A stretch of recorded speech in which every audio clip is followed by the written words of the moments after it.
नमस्कार, अपना प्रदेश उत्तर प्रदेश उत्तराखंड देख रहे हैं आप। मैं हूं आपके साथ पूजा मोहन पांडे। बुलेटिन की शुरुआत करते हुए सबसे पहले आपको बता दें, आज बीजेपी का 44वां स्थापना दिवस था। इस मौके पर हर प्रदेश में और हर जिले के अंदर जिला मुख्यालयों में बीजेपी ने सेलिब्रेशन किया है। सेलिब्रेशन की तमाम तस्वीरें भी आपकी टीवी स्क्रीन पर दिखाएंगे, तस्वीरें बेहद खास।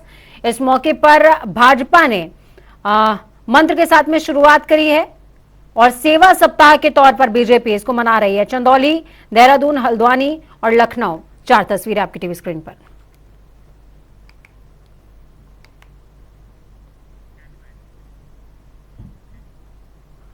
तो वहीं भारतीय जनता पार्टी के स्थापना दिवस पर यूपी सरकार के खेल मंत्री गिरीश चंद्र यादव ने बताया कि भारतीय जनता पार्टी देश की सबसे बड़ी पार्टी है। आज पूरे देश में भाजपा का स्थापना दिवस मनाया जा रहा है। प्रधानमंत्री नरेंद्र मोदी ने जो प्रेरणा दी है उस पर मिलकर काम करेंगे। ये पूरा सप्ताह सामाजिक न्याय के रूप में मनाया जा रहा है।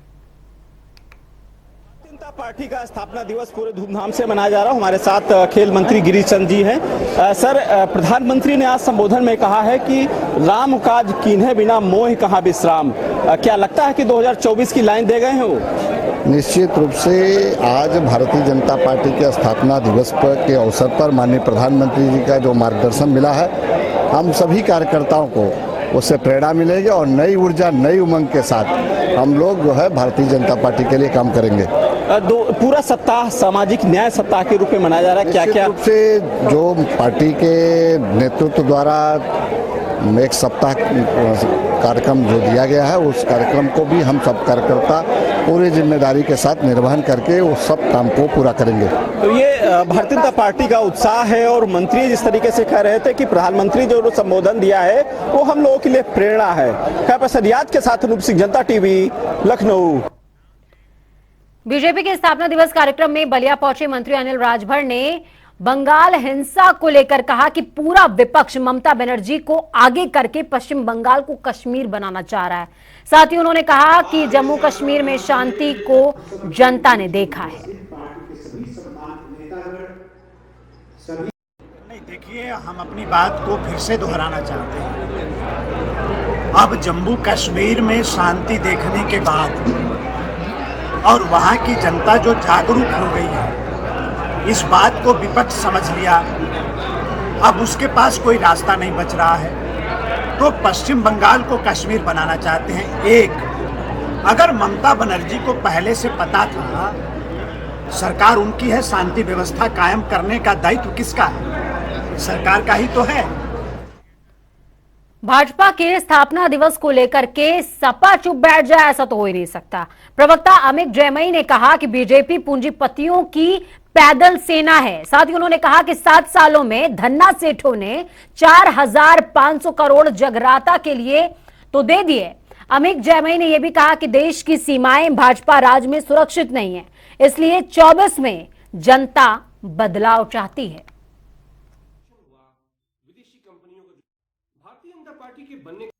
भारतीय जनता पार्टी के बनने का मुख्य मुद्दा क्या था? परिवारवाद, वंशवाद का खात्मा। तीसरा, स्वदेशी का इस देश में राज हो।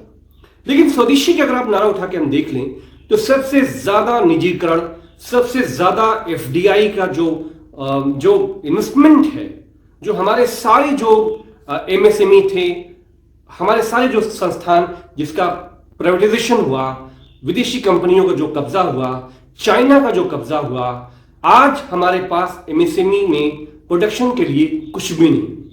रही बात पूंजीपतियों की, जो ये पैदल सेना है भारतीय जनता पार्टी, इसको बताना पड़ेगा कि 7 साल पहले आपके पास 500 करोड़ भी आपके अकाउंट में नहीं थे। आज आपके पास 4500 करोड़ रुपए चंदे से किसने दिए? उत्तर प्रदेश के उप मुख्यमंत्री ब्रजेश पाठक आज बाराबंकी दौरे पर पहुंचे थे। यहां उन्होंने एक निजी हॉस्पिटल का उद्घाटन किया। उसके बाद उन्होंने कलेक्ट्रेट सभागार में जिले के आला अधिकारियों के साथ समीक्षा बैठक करी। बैठक में डिप्टी सीएम ब्रजेश पाठक ने सरकार की ओर से जो योजनाएं चलाई जा रही हैं और विकास कार्यों की प्रगति की समीक्षा करी। इस दौरान उन्होंने कोरोना को लेकर कहा कि स्थिति सामान्य है और घबराने की जरूरत फिलहाल तो नहीं है। साथ ही उन्होंने बताया कि सरकारी अस्पतालों में चिकित्सकों की कमी की वजह से हमारी सरकार ने डॉक्टरों का वेतन कई गुना बढ़ा दिया है, 2 लाख से 5 लाख तक कर दिया है।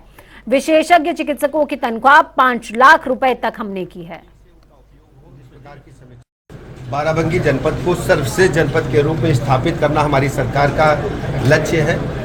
केंद्र प्रदेश सरकार की सभी योजनाएं धरातल पर जनहित में ठीक से उनका उपयोग हो, इस प्रकार की समीक्षा हुई है।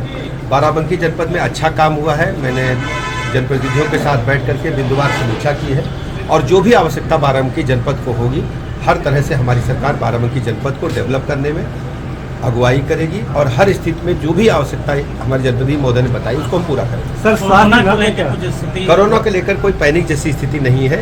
अभी जो मरीज हमारे पास है वो घर पर इलाज करा रहे हैं। 2-3 दिन में मरीज ठीक हो रहे हैं। फिर भी सभी मुख्य चिकित्सा अधिकारियों को अलर्ट रहने के लिए हमने कहा है और टेस्टिंग भी बढ़ाए जाने के निर्देश दिए।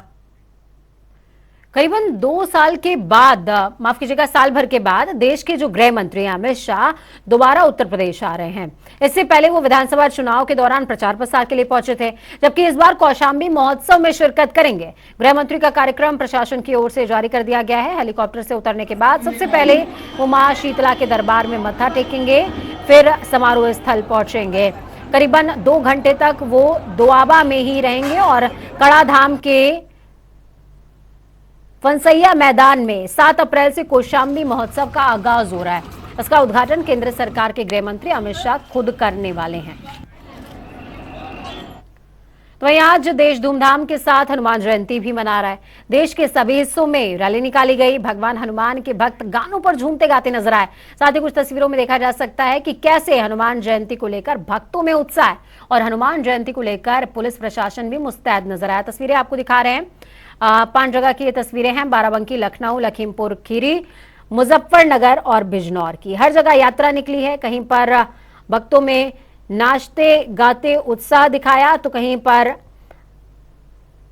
भगवान रामलला के साथ साथ हनुमान जी के भी दर्शन किए हैं। आपको बता दें हनुमान जयंती क्यों मनाई जाती है। आज के दिन माना जाता है कि धराधाम पर भगवान हनुमान जी का प्राकट्य हुआ था।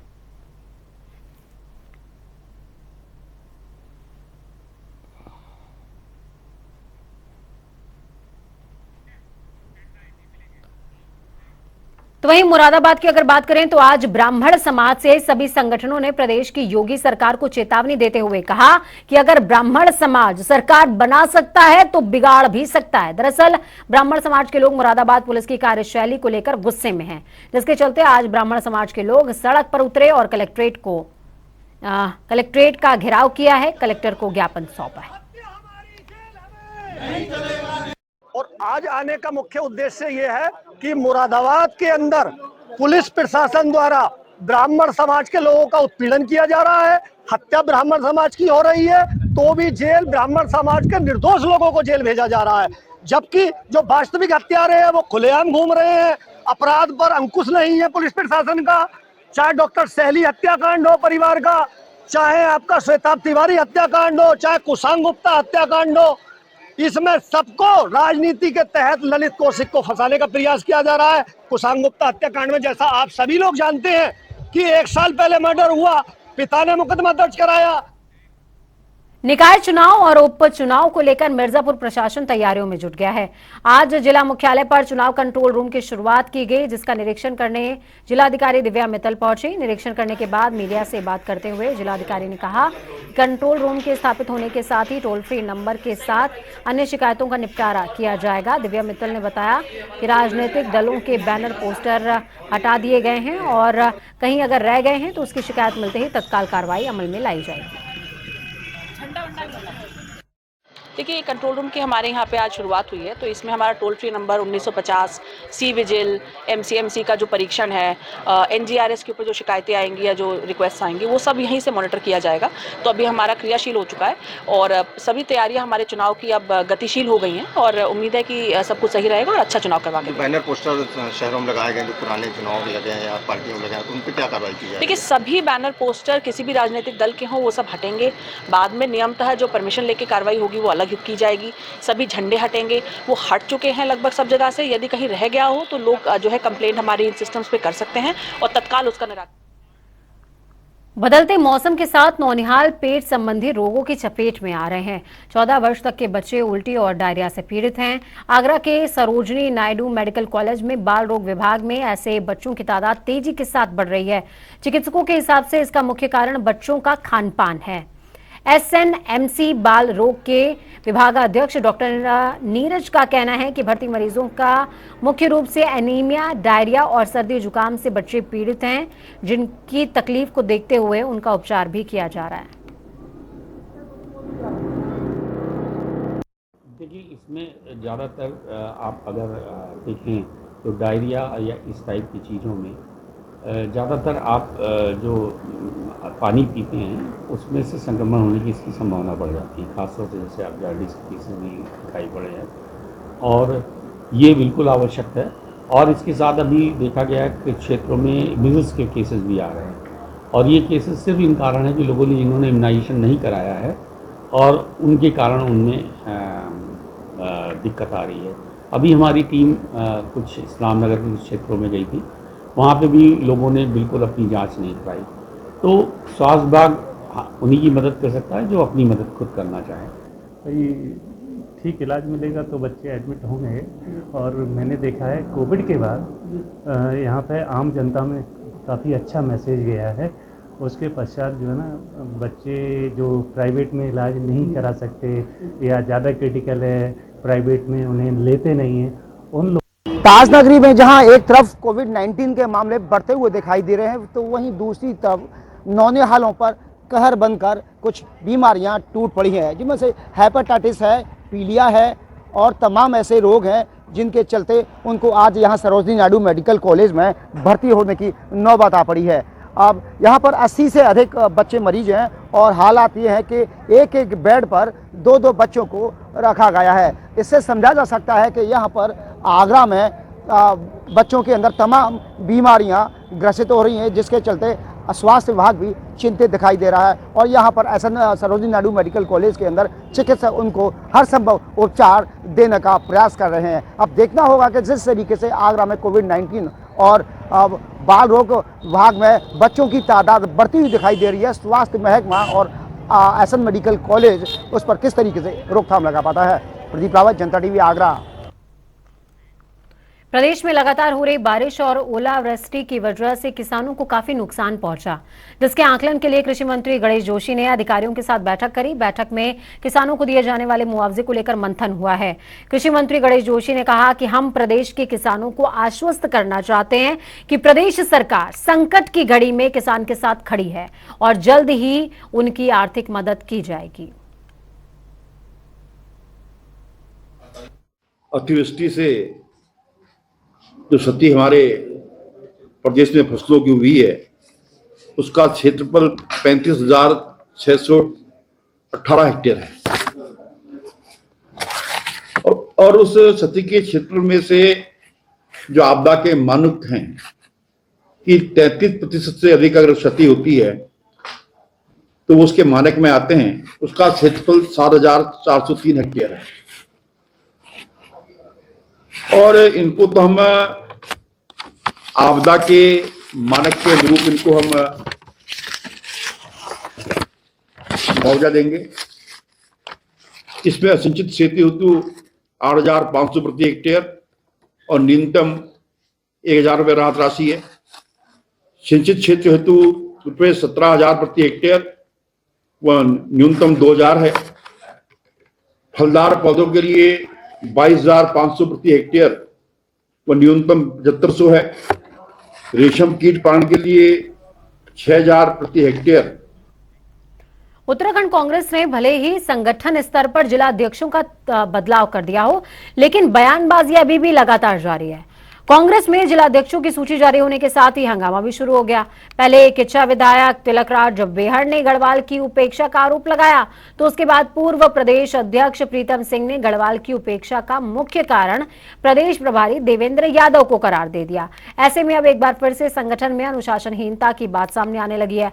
सूत्रों की माने तो पूर्व प्रदेश अध्यक्ष प्रीतम सिंह को दिल्ली तलब किया गया है, तो वहीं मौजूदा प्रदेश अध्यक्ष करण मारा जल्दी देहरादून आकर अनुशासन समिति की बैठक आयोजित करने की बात कर रहे हैं। जैसा कि आप लोग जानते हैं कि मैं पिछले चुनाव के बाद अस्वस्थ हो गया, बीच में 4-5 महीने ठीक भी रहा। मैं विधानसभा के सत्र 2 महीने अटेंड भी किए, जून वाला और नवंबर वाला। और अभी अचानक मेरी किडनी खराब हो गई और मुझे ट्रांसप्लांट कराना पड़ा। पर जब मैं अस्पताल में भर्ती था तब शुरू में मैंने मीडिया के माध्यम से मुझे जानकारी मिली कि पार्टी ने प्रदेश अध्यक्ष, नेता प्रतिपक्ष और उप नेता का चयन किया है।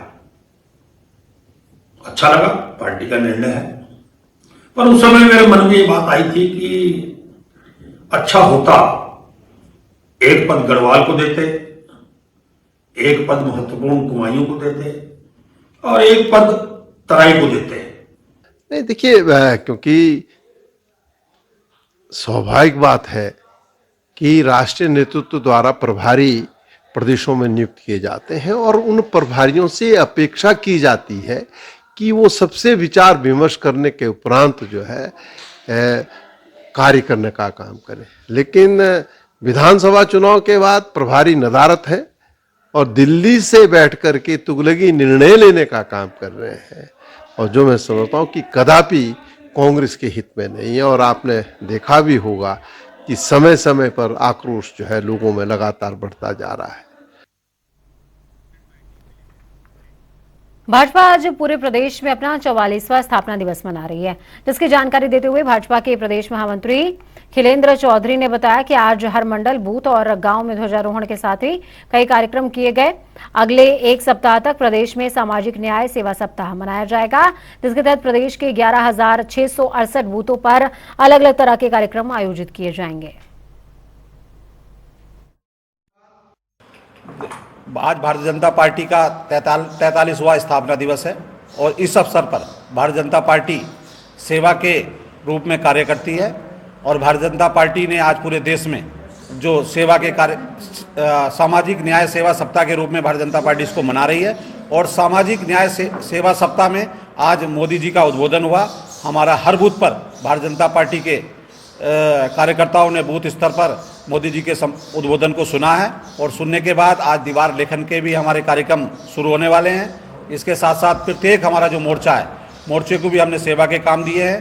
प्रत्येक दिन एक मोर्चा, किसी दिन किसान मोर्चा, किसी दिन युवा मोर्चा, कभी महिला मोर्चा, हमारे समाज में सेवा के काम में लगेंगे, जैसे कि सफाई अभियान चलाना, जैसे कि रक्तदान शिविर चलाना, जैसे कि अनुसूचित वर्ग के लोगों के साथ सहभोज करना। इस तरीके के हमारे आने वाले कार्यक्रम हैं। और 11 तारीख को ज्योतिबा फुले जी का जन्मदिवस है, उस कार्यक्रम को ओबीसी मोर्चे को दिया गया है। और 14 तारीख को भीमराव अंबेडकर जी का जन्मदिवस है, जिसको हम समरसता दिवस। राष्ट्रीय मजदूर कांग्रेस ने अपनी कार्यकारिणी और टीम को विस्तार दिया है, जिसके लिए कांग्रेस भवन में कार्यक्रम का आयोजन किया गया। कार्यक्रम में इंटक के प्रदेश अध्यक्ष हीरा सिंह बिष्ट ने नए सदस्यों और पदाधिकारियों को पत्र सौंपे। वहीं कार्यक्रम को लेकर हीरा सिंह बिष्ट का कहना है कि मौजूदा सरकार में सरकारी और गैर सरकारी सभी कर्मचारी परेशान हैं। ऐसे में इंटक ने अपने कार्यकारिणी को विस्तार दिया है। साथ ही 8 अप्रैल को सरकार की गलत नीतियों के विरोध में सीएम आवास कूच करने का ऐलान भी हुआ है। चरम सीमा पर है। आज प्रदेश इंटक के नए कार्यकारिणी पदाधिकारियों को नियुक्ति पत्र देकर सम्मानित किया गया है और उसमें अपेक्षा की गई है कि 8 तारीख को परसों जो हमारा विशाल प्रदर्शन कर्मचारी की समस्या के लिए मुख्यमंत्री घेराव का प्रोग्राम किया, उसमें सब जी जान से जान लगाएंगे। बर्दाश्त अराजकता के बढ़ रहा है, पुरानी पेंशन बहाली नहीं कर रहे, कर्मचारी परेशान है। जो हमारे कॉन्ट्रैक्टर वर्कर है, हाईकोर्ट के आदेश के बाद भी सरकार नियमित नहीं कर रही, न उनको वेतन दे रही, आंगनबाड़ी आशाएं धक्के खा रही हैं, नियुक्तियों धांधले, उसकी सीबीआई की जांच हमने की है। और जितना ये पलायन, 4 लाख लोग पलायन आयोग बनने के बाद प्रदेश से चले गए, शिक्षित बेरोजगार नौजवान, चूंकि यहाँ रोजगार नहीं मिला, तो इन सारी महंगाई चरम सीमा पर। गैस सिलेंडर, मिट्टी का डीजल तेल कहाँ जा रहा है, इसकी कोई कल्पना नहीं कर। शराब सरकार ने सस्ती कर दी, लेकिन रसोई गैस की चिंता। तो चलिए फटाफट अंदाज में 2 मिनट में 10 अहम जिलों का रुख करेंगे। अंबेडकर नगर में ज्योतिबा फुले जिला अस्पताल का औचक निरीक्षण। अपर जिलाधिकारी सदानंद गुप्ता ने किया निरीक्षण। मरीजों से सुविधाओं का लिया जायजा, व्यवस्थाओं को दुरुस्त करने के दिए दिशा निर्देश। श्रावस्ती में पकड़ी गई 300 ग्राम अवैध चरस, एक आरोपी को पुलिस ने किया गिरफ्तार। पकड़े गए चरस की कीमत लगभग 90,000। आगरा में तांत्रिक ने व्यापारी के साथ करी ठगी। घाटे से परेशान व्यापारी से ठगे 4 लाख रुपए। पैसे वापस मांगने पर तांत्रिक ने दी जान से मारने की धमकी। आगरा में क्षेत्रीय समस्याओं को लेकर नगर निगम में प्रदर्शन। क्षेत्रीय लोगों ने जमकर की नगर निगम में नारेबाजी लगाए। नगर निगम हाय हाय मुर्दाबाद के नारे। टूटी सड़क और अन्य समस्याओं को लेकर लोगों में है आक्रोश। हरदोई में अज्ञात वाहन ने महिला को कुचला। मौके पर हुई महिला की मौत। बेटे के साथ दवा लेने गई थी महिला। पुलिस ने शव को कब्जे में लेकर पोस्टमार्टम के लिए भेजा। हरदोई में फांसी के फंदे से लटकी मिली महिला। मायके वालों ने लगाए दहेज हत्या के आरोप। पुलिस ने शव को पोस्टमार्टम के लिए भेजा। आगरा में डॉक्टर के घर से लाखों की ज्वेलरी और नकदी चोरी। किचन की खिड़की काटकर अंदर घुसे चोर। पुलिस मुकदमा दर्ज करके चोरों की तलाश में जुटी। बिजनौर में जंगल में मिली अधजली लाश की हुई पहचान। भाइयों ने बदनामी के डर से किया था पुजारी का कत्ल। पहचान छुपाने के लिए जलाया था चेहरा। पुलिस ने आरोपियों को किया गिरफ्तार। आगरा में प्रतिबंधित मांस के 2 कारोबारियों को किया गया गिरफ्तार। 2 दिन पहले हिंदुवादी संगठन ने पकड़ी थी गौकशी। अवैध चाकू भी किया गया था बरामद।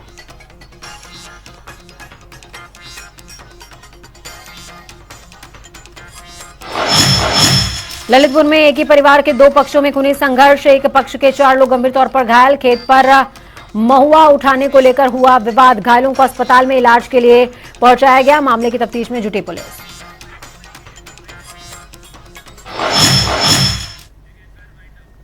वक्त यहाँ पर छोटे से ब्रेक का। ब्रेक के उस पार खबरों का सफर लगातार जारी रहेगा। बने रहिए जनता टीवी के साथ, क्योंकि हमें आपकी ताकत अपना और अपनों का बहुत ज्यादा ख्याल रखिए। नमस्कार।